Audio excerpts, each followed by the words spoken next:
Hey guys, Wayne Stevenson here, and today I'm going to share with you guys my #1 soldering tip. You see that? Did you catch that? Did you see what I did there?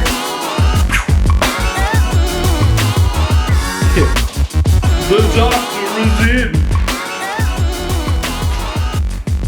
Tip. Let me break down to you my #1 tip and a few extras when it comes to soldering. If you guys haven't already checked it out, I already posted a few beginner tips for soldering. Check it out, they're gonna help you. Fine tip. We're dealing with fragile, sensitive electronics. We don't need a big chisel tip. We just need a fine tip. Tin your tip frequently.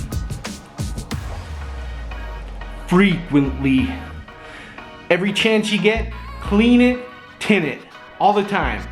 If at any point you're soldering and you think you might have touched a wire, that you might have touched the PCB, clean your tip, re-tin your tip. I can't stress this enough.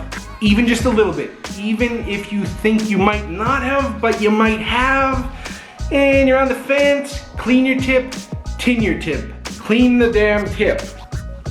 The #1 tip for soldering success. I present to you my #1 tip. #1 tip, temperature.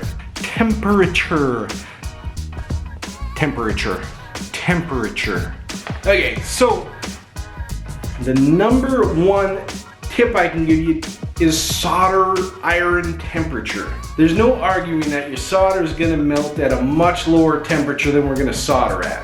And this is a big one because people just aren't understanding what it takes to properly solder components.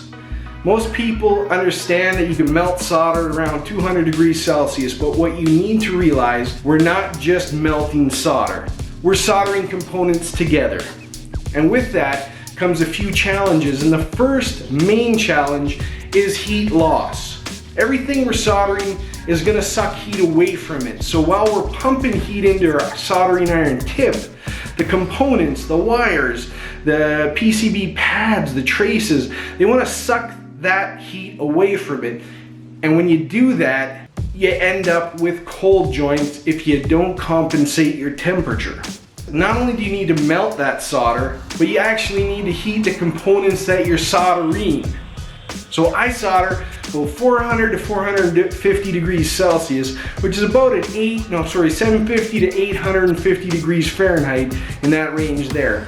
That's what I think is the proper temperature to be soldering at. Any lower than that and you risk cold joints because that heat is getting pulled away, and while you may be able to melt some of your solder, you aren't adhering to your components properly because they're not hot enough. You gotta heat the components, then add your solder, and if everything's the same temperature, everything will be adhered properly. If they're cooling at different rates, you're not gonna have a trustworthy connection. You can't trust it, you can't rely on it. The components you're gonna solder are gonna suck that heat away, and if they're not hot enough, you're gonna have a cold joint. They're not gonna adhere properly. And you can't trust a cold joint. You might be able to use it for a while, but you can't trust it. They're gonna fail on you eventually. There's enough challenges in flying in this hobby that we don't need to exasperate the problem. So get your temperatures up there, 400 to 450 degrees Celsius.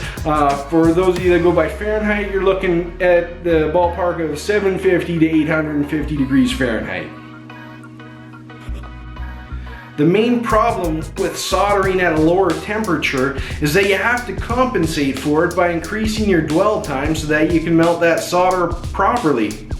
As the components pull the heat away, we need to hold the heat longer to heat those components to the right temperature before the solder is going to flow properly. What happens is you end up with that heat sinking to your other components, which can lead to component failure. You end up melting off insulation. You end up with pads lifting off because your PCB's melting. You could have component damage. It's all around not good. Mentioning insulation, I also want to point out that I want you all to get away from the old plastic insulated wires. that insulation is crap, and at higher temperatures it just melts off. If you tag it with your soldering iron, you now have a contaminated tip, which you gotta stop what you're doing, clean it off, clean the pad off, and start again. I recommend switching everything you have into silicone wires. You can get silicone DuPont wires now, which are great for signal wires. They're cheap.